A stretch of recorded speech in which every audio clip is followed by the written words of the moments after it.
Well, welcome to the 700 Club. Cases of anti-Semitism here in the U.S. set new records for the fourth straight year. That includes a major spike on college campuses. Anti-Semitism has surged in the U.S. and around the world since the Hamas attack on Israel on October 7th. CBN's Michelle London brings us this report. The Anti-Defamation League has been actively tracking a sharp rise in anti-Semitic cases across the globe since Hamas's deadly terrorist attacks in Israel. The new report reveals cases of vandalism, harassment, and assault in 2024 reaching the highest totals in 45 years. The ADL's total of more than 9,000 cases in 2024 comes out to an average of at least 25 targeted anti-Jewish incidents every day. Anti-Semitic cases were documented in all 50 states, but New York had the highest numbers with close to 1,440 cases, according to ADL data.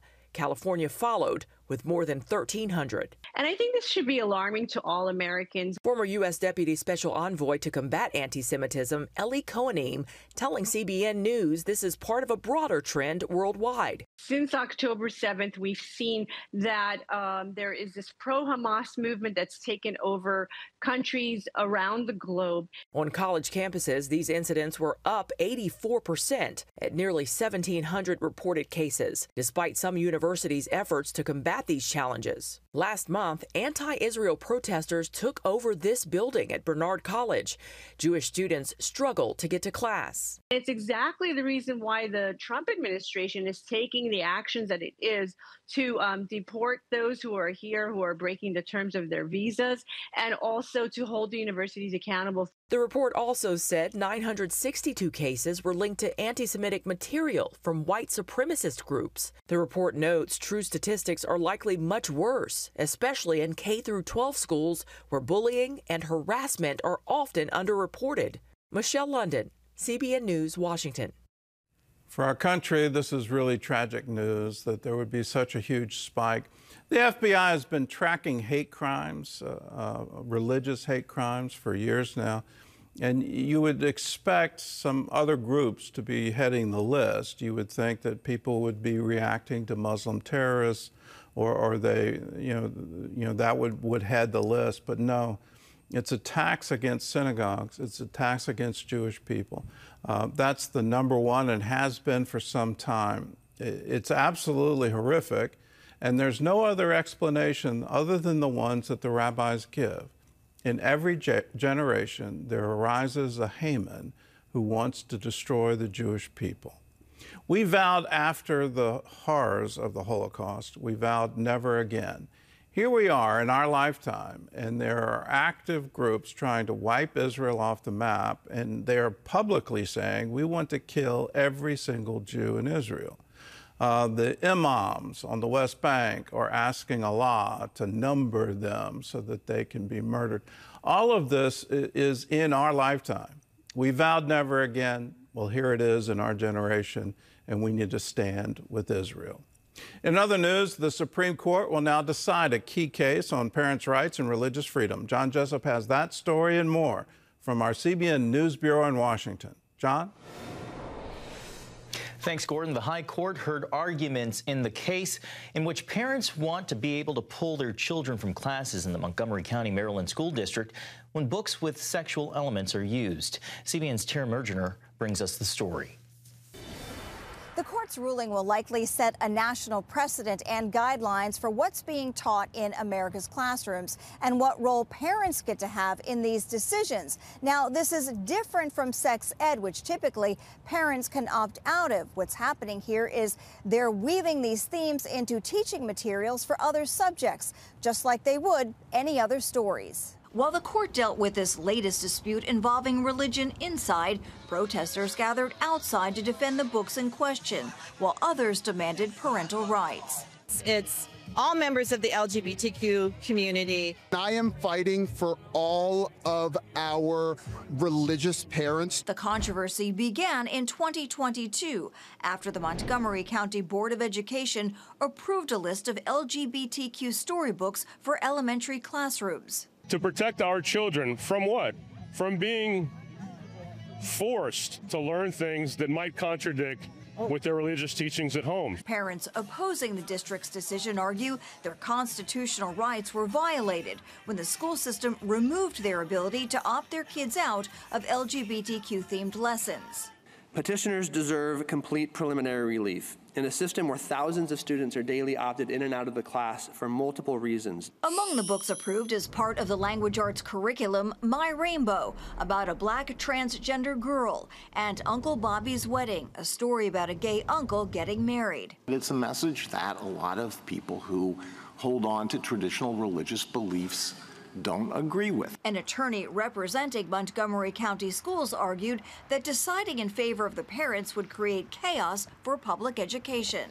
And a constitutional requirement to provide opt-outs from anything someone finds religiously offensive would mean public schools must find alternative classrooms, supervision for young students, and substitute lessons each time a potentially offensive topic arises. Justice Sonia Sotomayor pressed attorneys for specifics on the nature of the parents' objections. Is looking at two men getting married, is that the religious objection? Again, it would depend on the individual beliefs of the clients. Montgomery County argues that the stories touch on the same themes as classic fairy tales and say opt-outs are unmanageable and disruptive. The lower courts agreed. Now the justices must weigh how much exposure to certain ideas amounts to coercion or simply part of a public education. What are the ages of the children who are involved here? These books were approved for pre-K, which in Montgomery County can start as early as 3. Justices pressed both sides on where to draw the line between religious liberty. Does that suggest a hostility toward religion? And inclusive education. And I'm just curious if you think lines can be drawn and where they would be drawn. A decision is expected by the end of June, and with it the potential to reset the national conversation around classroom content and parental rights in the public school setting. At the Supreme Court, I'm Tara Mergener, CBN News. All right, thank you, Tara. Well, for nearly 50 years now, Regent University has committed to training young people to succeed in their professions, ministries, and communities. Now it's looking to add modern athletic facilities to bring even more to the students' collegiate experience. Here's CBN's Wendy Griffith. Hundreds of people have gathered here at the Founders Inn, not only to hear from legendary athlete Tim Tebow, but plans to build a $50 million state-of-the-art athletic center right here on campus that will take the Regent Royals athletic program to a whole new level. It's definitely an honor and a privilege to be a part of this process. Our founder, Dr. Robertson, was just so intentional on wanting to do this, see this athletic department grow and have these facilities on campus. So to be a part of making this come to reality is just a blessing and an honor. The Regent Royals currently compete in 11 varsity sports, including men's and women's basketball, track, volleyball, and soccer. Next year, we're starting beach volleyball for women and baseball in the spring. And then the following year, we're bringing softball. And then 2 years from now, men's and women's tennis. So we're growing and just really trying to fulfill that vision.